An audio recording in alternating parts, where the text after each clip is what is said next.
Hey, it's been 41 days since I have met my classmates and I am dying. What's up? It's the Culture Detective here investigating your favorite albums. And today I'm going to do a review on the latest, finally, a review on the latest HMLTD record,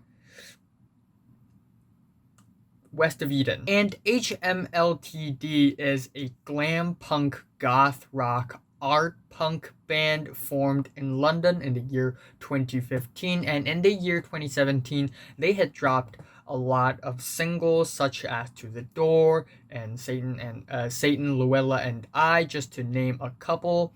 And in the year 2018, before they dropped their full-length debut album, they dropped their first EP called Hate Music Last Time Delete, which isn't actually the anagram for HMLTD originally.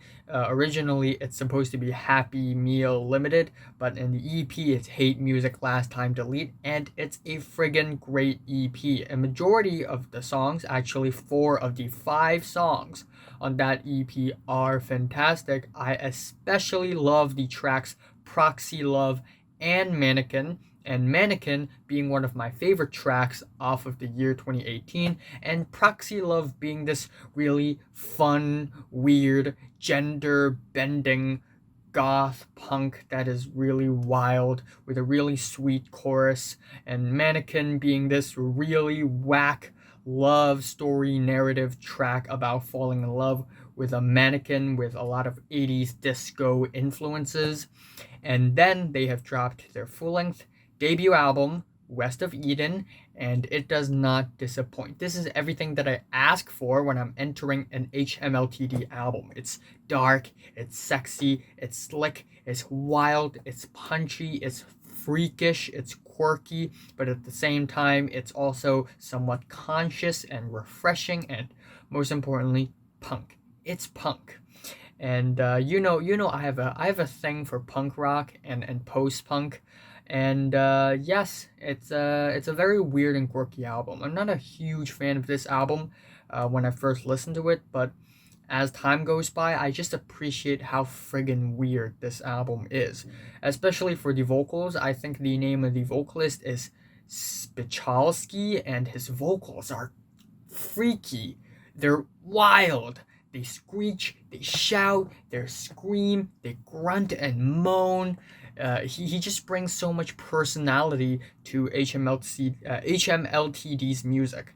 And you can really hear the David Bowie influences, the Cure influences, all sorts of influences from different bands from the UK. It's pretty awesome, not gonna lie. And also, the way they dress is gothic, quirky, edgy, and also somewhat queer, which reminds me a lot of the fashion style of the anime JoJo's Bizarre Adventures, and I'm not the only guy who's making the comparison here, and I absolutely love it. So going into the album, I'm expecting something really stylish. The album starts off with The West is Dead, which is a really cool intro track with spoken word. Actually, it's a spoken word track, but the vocals are eccentric and are freaky enough to make this an awesome spoken word track with its tight, crispy drums, a thick bass that is very dirty and dense, and again, the spoken words, they're quivering, shaking, it's very dramatic. Football fans with their head in their hands. The West is dead. I am the West, and the West is dead. And occasionally we get these loud walls of just industrial noise in the back, just underneath these spoken words, and it's fantastic. And then we have the second track, which is more immediate, more straightforward, maybe less catchy, but because of the very high levels of energy, it's still a fantastic song. It's basically this very sinister, evil, but also heavy and catchy glam pop rock. We get some raw, rough guitars, a pounding heartbeat, and also a very catchy hook. I sold my soul to the devil tonight. And we also get these singular pianos in the back of the song, just driving through the song, which is really cool. And even in the middle of the song, we get this quiet dancey bit, which is really awesome. And then we have the third track and the fourth track, the Ballad of Calamity James and To the Door. And To the Door being one of my favorite tracks in the year 2017. But back to the former, basically an intro track to the Door. And it's like this tortured, saddened, dramatic version of this Western movie theme song, and it sets up the tone for the fourth track really well, which is To the Door, to the door, to the door, to the door, da, da, da. The intro is incredibly energetic, really punk. We get some really dirty spaghetti Western guitars, and paired with these driving, high-speed, glam punk rock grooves, and occasionally we get some moody, grim trap beats in the middle, which is a weird combination, but it works out really, really well. Also, the fact that the trap moments in this song don't take over the song all that much, but they add onto the song like a bit of a decoration is just really awesome. Just the right amount of trap.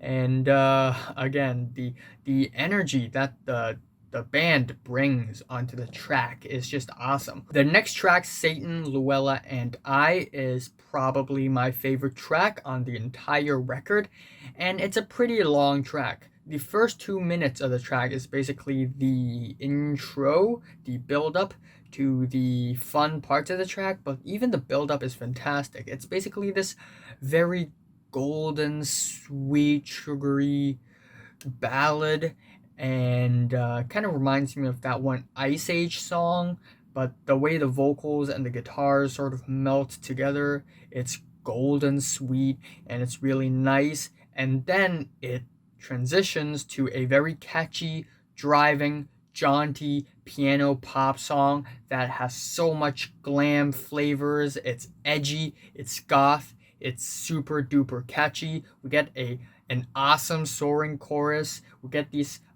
girl choir vocals, which are really awesome. Soft, gentle stranger. And the vocals by Spichalski, again, mwah, amazing. Not every revolution begins from within. You were washed up to the shore. Yeah. And then we have the track Mikey's Song, which is more, less energetic and flamboyant as the first few tracks, but it still stands really well alone. Reminds me a lot of the Ariel Pink songs with the muffled vocals and the really soft synth pop instrumentals. And the song is actually a love song, but also a commentary on fame and celebrity culture, in that the story of the song is basically this person who is obsessed with this musical artist and begins to Google search this person's photos, stalk this person, and be infatuated. The hook is great, and I think the way the performance is very warm and loving, and it's a really solid song overall. We also have the track Why up next, which is this short interlude on the album, and it sounds really weird. It doesn't fit the glam punk tones of this album, because it sounds to me more like Vocaloid, and it's extremely weird. We get some mumbly pitched vocals and some tribal hand drums, which sounds really odd at first, but later it turns for something brighter and more dramatic, which leads to 149 featuring Tallulah Eden. I don't know if this is a real person or not, but 149. It's okay. It's the first song on the entire album where it's just okay and not really great, but still it's not bad. We get some breathy, whispery vocals, which are really nice. The dirty, booming dance beats are really awesome as well. I just don't like the monotone chords on the track. But up next, we have something amazing again. We have Joanna and Where's Joanna? And on the first part of the track, we get some jaunty pianos, and it's really jumpy and fun. And on the second part, Where's Joanna, we also get the jumpy pianos, except it's more punk with the western bass, the tickly rhythmic guitars, the incredibly dramatic and theatrical vocals. And both of these songs are also about gender dysphoria, in that I guess the protagonist of the song finds a feminine part of himself and he tries to get rid of it. And in the second part, it's almost compared to a murder of that feminine. Ouch. It's almost like a murder of that feminine part. Where's Joanna? Where's Joanna? It's really dramatic. Oh, I love this song. And we also have the track Death Drive, which is incredibly weird and sinister. The vocals are freakish, they're reverby, they're chopped up, and the verses are rather quiet and moody and very low key and deep pitched, but the way it's being executed builds up for the very loud and soaring and industrial chorus with the buzzing guitars, and the horrorcore storytelling on this track is really awesome as well. But afterwards, we have something way more immediate, way more straightforward. The track Nobody Stays in Love is a straight up synth pop song with a solid hook, a groovy beat, some nice plucky guitars, and the chorus is awesome. Nobody stays in love. And of course, the song is about falling out of love, but the way it's being played out, even though it's a pop song about love, it doesn't feel mainstream, it doesn't feel generic, it still sounds really freakish and quirky and refreshing. And we have afterwards MMXXAD, which is basically 2020 AD. Similar to Why question mark, this track has some pitched vocals and some beeping synths. It's not terrible, but it's not great either. And what comes afterwards is the track Blank Slate, which is also a track that I absolutely love, which is this solid piece of glam punk. And this track is about how humans own the earth. The chorus is incredibly grand and it sounds like a finale, and we get some group vocals on this track which are really awesome and catchy and just harmonious as well. And overall, it would have been great if this track is the ending of the album, but we have one more track, and that is War Is Looming, which sounds like an extension of Blank Slate, but a more gloomy country ballad version of the track, and it's just okay.